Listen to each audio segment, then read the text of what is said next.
اسلام آباد کی district and session عدالت نے توہین مذہب کے الزام میں 2 ملزمان کو سزائے موت سنا دی۔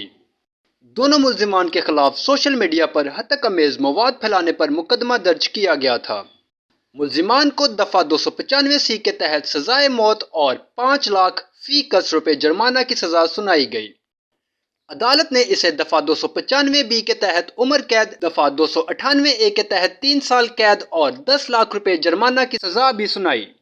ملزمان کو تعزیرات پاکستان کی دفعہ 11 کے تحت 7 سال قید اور 1 لاکھ روپے جرمانے کی سزا سنائی گئی۔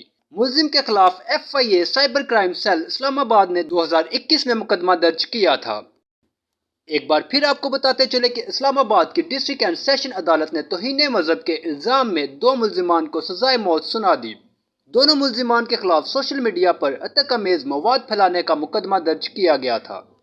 ملزمان کو دفعہ 295 کے تحت سزائے موت اور 50 لاکھ فی کس روپے جرمانہ کی سزا سنائی گئی۔ معلومات کا قابل اعتماد ذریعہ CRC، جڑے رہیں CRC کے ساتھ۔